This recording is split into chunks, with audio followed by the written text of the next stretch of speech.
নমস্কার বন্ধুরা, আমি জ্যোতিষ রঞ্জিত। আজকে আলোচনার বিষয় অনেকের বাড়িতে বারবার কুকুর বা বিড়াল এসে আশ্রয় নিতে পছন্দ করে। এই কুকুর বা বিড়াল বারবার বাড়িতে আসা শুভ না অশুভ, ভালো না খারাপ এবং তারা আমাদের কিসের ইঙ্গিত দেয়, তাই সবকিছু জানতে পারবেন আমার এই ভিডিওর মাধ্যমে। এই ভিডিওটি খুবই গুরুত্বপূর্ণ হতে চলেছে। বন্ধুরা, হিন্দু শাস্ত্র মতে এই সংসারকে সাধারণত ৩ টি ভাগে ভাগ করা হয়েছে। ১. ভৌতিক ভাগ। এই ভাগের মধ্যে পড়ে কুকুর, বিড়াল, পশু-পাখি আরো অন্যান্য কোনো জীব। ২. অভৌতিক ভাগ। এই ভাগের মধ্যে পড়ে ভূত, পিশাচ, নেগেটিভ এনার্জি এবং সর্বশেষ ভাগ হলো পরাভৌতিক, যার মধ্যে পড়ে স্বয়ং ঈশ্বর। বন্ধুরা, এই পৃথিবীতে এমন কিছু জিনিস আছে যা আমরা খালি চোখে দেখতে পাই না। সেটা হলো পজিটিভ এনার্জি এবং নেগেটিভ এনার্জি। প্রতিদিন আমাদের কর্ম অনুযায়ী আমাদের ঘরে নেগেটিভ অথবা পজিটিভ এনার্জি আসা যাওয়া করে। বন্ধুরা, যেমন দেখবেন আপনার বাড়িতে অশান্তি ঝামেলা বেড়েই চলেছে বা বাড়ির সদস্যদের রোগ লেগেই আছে, তাহলে এর অর্থ হলো আপনার বাড়িতে কোনো না কোনো নেগেটিভ এনার্জি বা অশুভ শক্তি বাসা করেছে। আর আপনার বাড়িতে কোনো কুকুর বা বিড়াল পোষা বা আশ্রয় নিয়ে থাকে, তাহলে তারা সর্বপ্রথম নেগেটিভ এনার্জিকে অথবা অশুভ শক্তিকে সহজে দেখতে হবে। যখন দেখবেন আপনার বাড়িতে আশ্রিত কুকুর বা বিড়াল বিনা কারণে চেঁচিয়ে যাচ্ছে বা কান্না করছে, তখন বুঝে নেবেন যে আপনার বাড়িতে তারা কোনো নেগেটিভ এনার্জি অথবা অশুভ শক্তিকে দেখতে পেয়েছে। আবার যদি আপনার বাড়িতে কোনো পজিটিভ এনার্জি আবির্ভাব হয়, তাহলে আপনার পরিবারে সুখ এবং শান্তি পরিবেশ থাকবে এবং পরিবারের সদস্যরা সুস্থ থাকবে এবং যার আওয়াজ দেবে আপনার আশ্রিত কুকুর বা বিড়ালের দেওয়া সংকেত। বন্ধুরা, নারদ পুরাণ এবং গরুড় পুরাণ অনুযায়ী যদি কোনো বিড়াল আপনার বাড়িতে এসে বারংবার কান্না করে, তাহলে এর ২ টি অর্থ হতে পারে। ১. আপনার বাড়ির সমস্ত পরিবারের জন্য তা অত্যন্ত অশুভ সংকেত, যার অর্থ হলো আপনার পরিবারের সঙ্গে খারাপ কিছু ঘটনা ঘটতে চলেছে বা অশুভ কিছু আপনার জন্য অপেক্ষা করে রয়েছে। ২. আপনাদের পরিবারের উপর কোনো পিতৃদোষ রয়েছে বা আপনার কোনো পূর্বপুরুষের আত্মা এখনো আপনার বাড়িতে আছে। অর্থাৎ কুকুর ও বিড়াল আমাদের জীবনে অনেক কিছু সাহায্য করে থাকে। অনেক রকমভাবে সংকেত দিয়ে থাকে। শুভ ও অশুভ ২ রকম সংকেতই তারা দেয়। কিন্তু তা আমরা বুঝতে পারি না। আর তাই অবলা পশুদের উপর আমরা খারাপ ব্যবহার করি। এছাড়াও এটাও বলা হয় যে পশু-পাখিরা কোনো সময় বিশ্বাসঘাতকতা করে না। আমরা তাদের একটু খাবার দিলে তারা সারা জীবন ধরে আমাদের সাথে থাকে।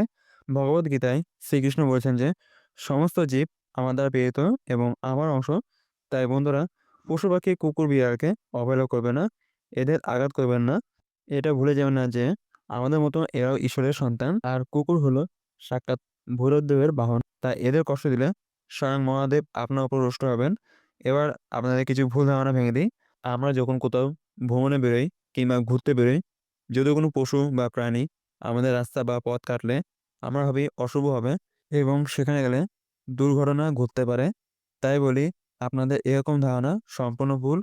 বন্ধুরা, এরকম বিভ্রান্তিকর ভুল ধারণা থেকে মুক্ত হন। ভগবান শ্রীকৃষ্ণ বলছেন, "আমাদের ভালো-মন্দ আমাদেরই হাতে।" অর্থাৎ আপনি যেমন কর্ম করবেন, আপনি তেমন ফল পাবেন। কর্মের ফল সবাইকে ভোগ করতে হবে। পথে আপনার সাথে কোনো দুর্ঘটনা ঘটলে তা আপনারই কর্মের ফল, কোনো পশুর নয় কিংবা কোনো জীবের নয়। তাই বন্ধুরা, ভবিষ্যতে আমাদের কি ঘটতে পারে তার আভাস এই প্রাণীগুলো বুঝতে পারে। ঠিক যেমন মাঠে থাকা কোনো পোকামাকড় বা পিঁপড়ে বুঝতে পারে যে পৃথিবীতে কোনো দুর্যোগ বিপর্যয় আসতে চলেছে, তার আভাস পেয়ে যায়। যেমন বৃষ্টি হওয়ার আগে এরা টের পেয়ে যায় যে বৃষ্টি হতে চলেছে। ঝড় ওঠার আগে এরা টের পেয়ে যায় যে ঝড় হতে চলেছে। পাখিরা যেমন দূরে কোথাও যাত্রা করার আগে আগামী কয়েক মাস আগের আবহাওয়া ওরা জেনে ফেলতে পারে। ঠিক তেমনি আমাদের সাথে কোনো খারাপ কিছু ঘটনা ঘটার থাকে, তাহলে আপনার বাড়িতে আশ্রিত কুকুর বা বিড়াল তার আভাস পেয়ে যায় এবং আমাদের বিভিন্নভাবে সংকেত দিয়ে থাকে।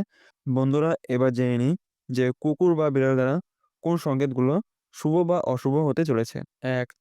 যদি কোনো কুকুর আপনার বাড়িতে প্রতিদিন খেতে আসে বা আপনাকে দেখে লেজ নাড়াতে থাকে এবং আপনার দেওয়া খাবার গ্রহণ করে, তাহলে ভগবান শিব অত্যন্ত আপনার উপর প্রসন্ন হন এবং শিবের কৃপায় আপনার সমস্ত বাধা দূর হয়ে যাবে।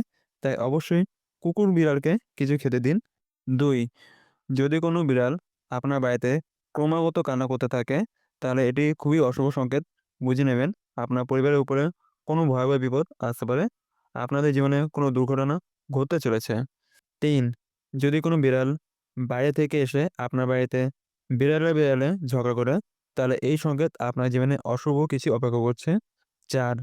যদি কোনো কুকুর ভ্রমণের সময় বাম দিকে হাঁটে, তাহলে সম্ভাবনা থাকে যে পুরুষটি কোনো সুন্দরী মহিলার সাথে দেখা করবে এবং তার পথে অর্থও প্রবাহিত হবে। তবে যদি কুকুরটি ডান দিকে চলে যায়, তাহলে এর অর্থ হলো চুরি বা ডাকাতির মাধ্যমে ব্যক্তির অর্থ ক্ষতির সম্মুখীন হওয়ার সম্ভাবনা রয়েছে। ৫.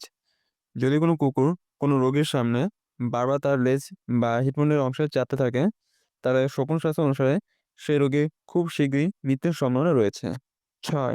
যদি কোনো কুকুর খাওয়ার সময় লেজ উঁচু করে এবং মাথা নাড়ে, তাহলে সেই খাবার খাওয়া এড়িয়ে চলা উচিত, কারণ সেই খাবার খাওয়ার পর অসুস্থ হওয়ার সম্ভাবনা থাকে।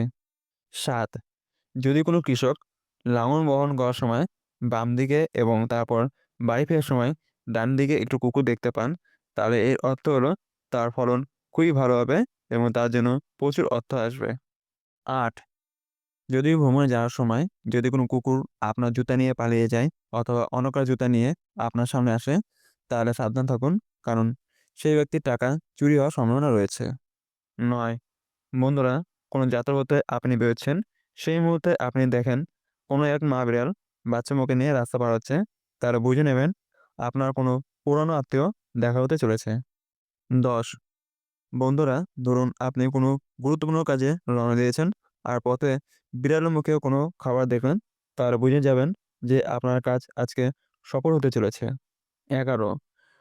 পূর্ণিমা, অমাবস্যা, একাদশী, দীপাবলি এই দিনগুলোতে যদি কুকুর বা বিড়াল আশ্রয় নেয় আপনার এতে, তাহলে আপনার পরিবারের জন্য অত্যন্ত শুভ হবে। প্রচলিত বিষয় যে দীপাবলির রাতে বিড়ালের আগমন মা লক্ষ্মীর আশীর্বাদ নিয়ে আসে। ১২. আপনার বাড়িতে কোনো বিড়াল বাচ্চা জন্ম দেয়, তাহলে তা অত্যন্ত শুভ বলে মনে করা হয়। সম্পূর্ণ ভিডিও দেখার জন্য আপনাদের অসংখ্য ধন্যবাদ। ভিডিওটি ভালো লাগলে লাইক, শেয়ার আর আপনাদের কোনো মন্তব্য থাকলে কমেন্টে জানাবেন এবং চ্যানেলটিকে সাবস্ক্রাইব করে বেল আইকন অন করে পাশে থাকবেন। আজকে আমার ভিডিও এখানে শেষ। দেখা হবে পরের ভিডিওতে।